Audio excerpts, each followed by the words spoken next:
आत्मोद्धाराचा आणि दुःख निवारणाचा मार्ग केवळ पुरुषांसाठी नाही, स्त्रीलाही त्याच समतेने सत्य, संयम आणि मुक्तीचा अधिकार आहे. आम्ही दुर्बल नाही. संधी मिळाली तर स्त्री ही धम्माचा दीप बनून समाज उजवू शकते. जिथे स्त्रीला मान मिळतो तिथेच धर्म खऱ्या अर्थाने जिवंत राहतो. केवळ जन्माने नाही तर साधनेनेही स्त्री पूर्ण आहे. स्त्रीला धर्मात अधिकार देणे म्हणजे मानवतेला न्याय देणे होय. होय, मी महाप्रजापती गौतमी. मी या विश्वातील पहिली स्त्री संन्यासी आहे जिने स्त्रियांना समान आध्यात्मिक आणि धार्मिक स्वातंत्र्य व अधिकार मिळवून दिले. स्वराज्य जननी ठरली खरी जिजाऊ.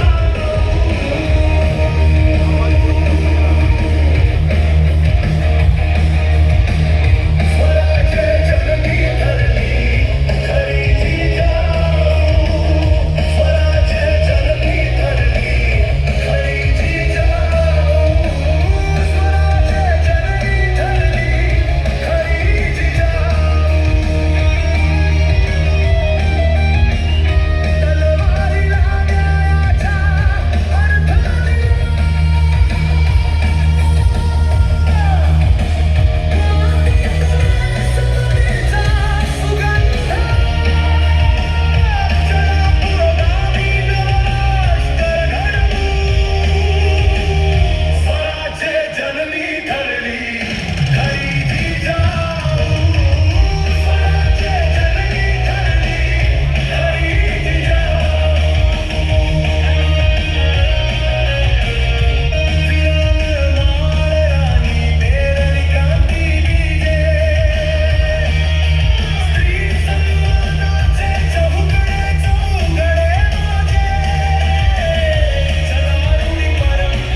स्वराज्य जननी ठरली खरी जिजाऊ.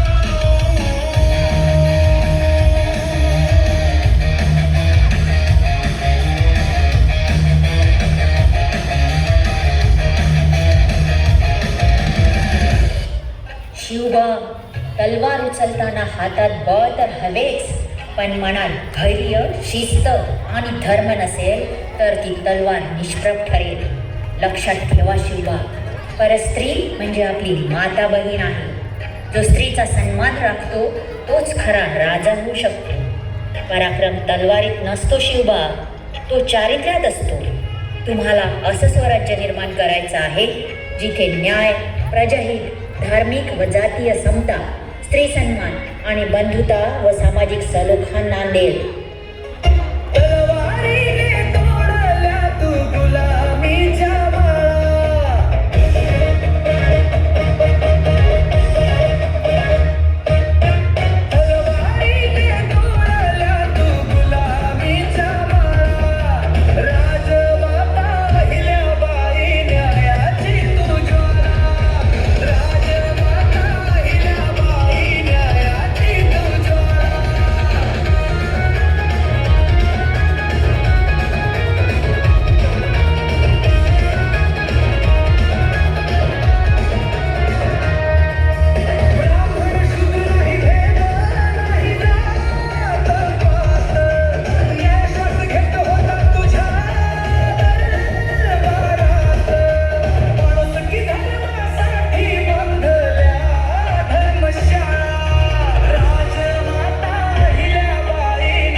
राज्य गाजवायला नाही, न्याय जपायला सिंहासनावर बसले आहे. स्त्रीला समजणाऱ्यांनी माझं उदाहरण लक्षात घ्यावं. माझ्या प्रजेला न्याय नसेल तर माझ्या मुकुटालाही अर्थ होत नाही. जिथे स्त्रीला मान नाही तिथे देवही टिकत नाही. स्त्रीची करुणा ही कमजोरी नाही, तीच खऱ्या सत्तेची ओळख आहे. लोक कल्याण हाच माझा धर्म आणि न्याय हाच माझा राज्याभिषेक होय.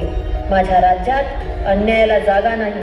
मग तो स्वतःला उच्च समजणाऱ्या ब्राह्मणांनी केलेला धार्मिक अत्याचार का असेना. सर्व गुन्हेगारांना कठोर शिक्षा दिली जाईल, मृत्यूदंड सुद्धा.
शिक्षणाचा दिवा आहे.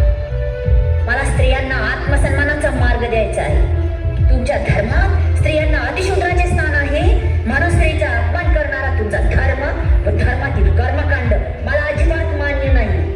पुन्हा जर माझ्या वाटेत आडवे याल तर या जमिनीवर आडवे लोळवी.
आणि आज ज्या स्त्रीवर तुम्ही अत्याचार करता तीच स्त्री उद्या इतिहास घडवेल आणि तुमचं हे मनोवादी अस्तित्वच खड्ड्यात गाडेल.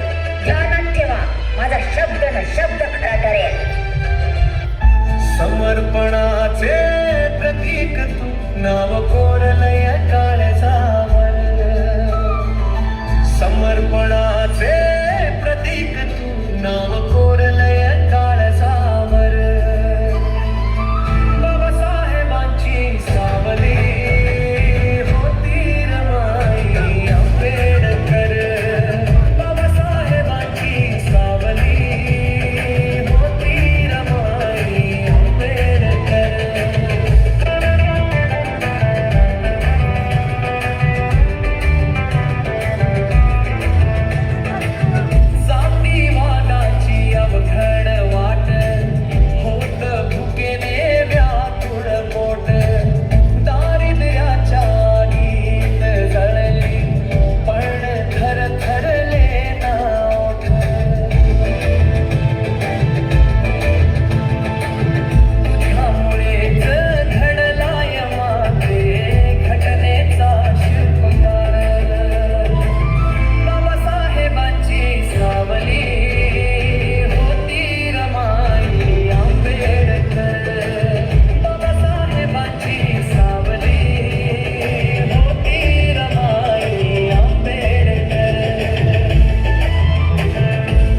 पाठीशी आज हजारो स्त्रियांची ताकद उभी आहे. शिक्षण, स्वाभिमान आणि समानता हीच आमची शस्त्र आहे. आज आपण रस्त्यावर उतरलो आहोत कारण आपल्याला उद्याचा न्यायावर उभा असलेला भारत घडवायचा आहे. आपण फक्त घर आणि मूल सांभाळायला जन्मलेलो नाही, इतिहास घडवायलाही जन्मलेलो आहोत. लक्षात ठेवा, बाबासाहेबांच्या चळवळीत स्त्रिया आहेत म्हणून ही चळवळ परिपूर्ण आहे आणि त्यामुळे हा लढा यशस्वी झाल्याशिवाय राहणार नाही. स्त्री जागी झाली की परिवर्तन अटळ आहे. युगे युगे चरत होती विषमता जुलमी, जाणून मनुस्मृती केली राख गुलामी.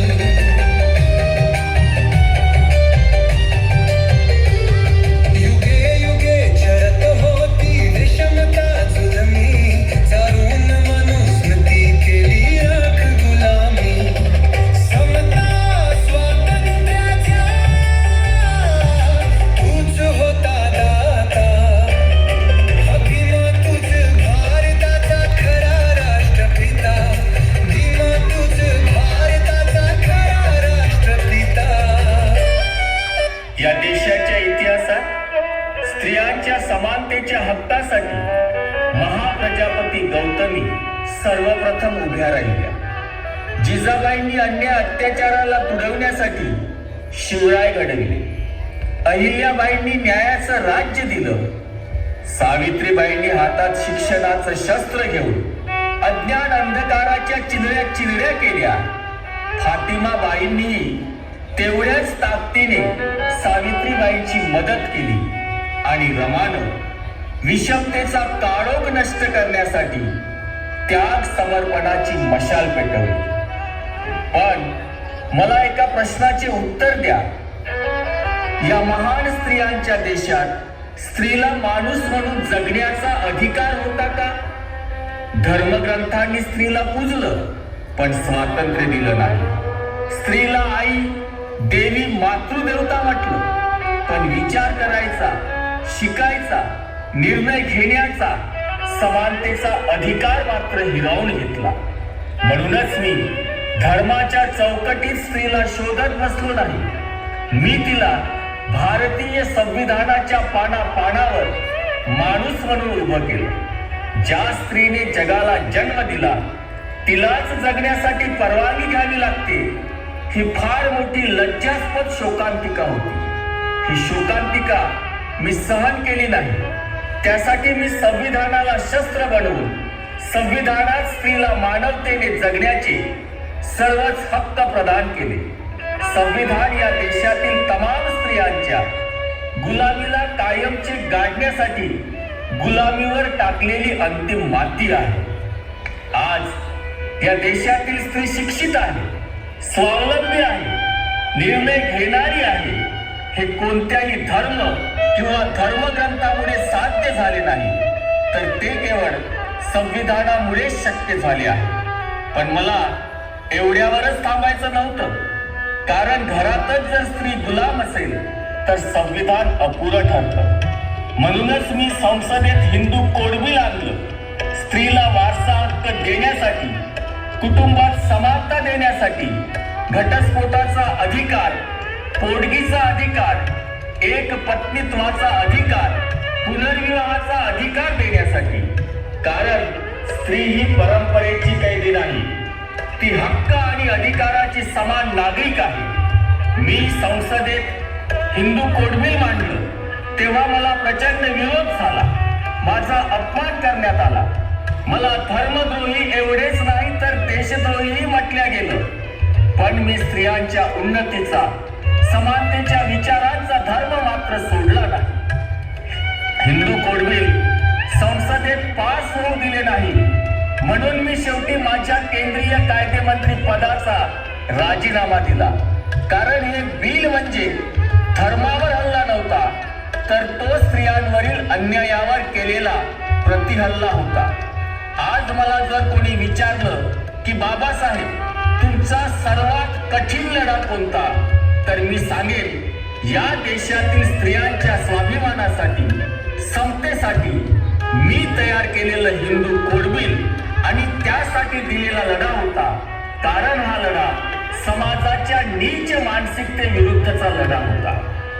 मी अतिशय कष्टाने स्त्रीला सन्मानाचे स्थान मिळवून दिले, पण आजची परिस्थिती बघितली तर मनाला प्रचंड वेदना होतात. संविधान पावलोपावली तुडवले जातात. लोकशाहीवर कधी धर्माचे, कधी पैशाचे, तर कधी अनिर्बंध सत्तेचे वार करून तिला छिन्न विछिन्न रक्तबंबाळ करण्याचे काम राजरोसपणे सुरू आहे. आज स्त्रीला लाडकी बहीण म्हणत तिला लाचार केले जात आहे.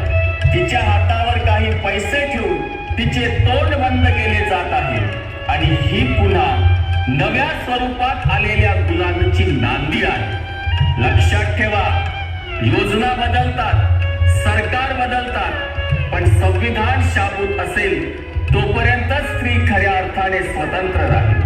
म्हणून स्त्रियांचा रक्षण करता जर खऱ्या अर्थाने कोण असेल तर ते फक्त आणि फक्त आपले भारतीय संविधान आहे. या देशातील तमाम स्त्रियांना माझे आव्हान आहे की तोड कुप्रथेचे जोखरदंड, लाथार जुलमी मनस्मृती, लढा दे न्याय हक्कासाठी, शस्त्र संविधान तुझ्या हाती, करून अन्यायावर प्रहार, जेरबंद कर अत्याचारी हात, जरा धाडस करून बघ संरक्षण तुला कायद्यात. त्याग व्रतवैकल्याला सोड काल्पनिक अंधभक्ती, 21व्या शतकाची क्रांती तू दाखव जगाला नारी शक्ती, दाखव जगाला नारी शक्ती. धन्यवाद.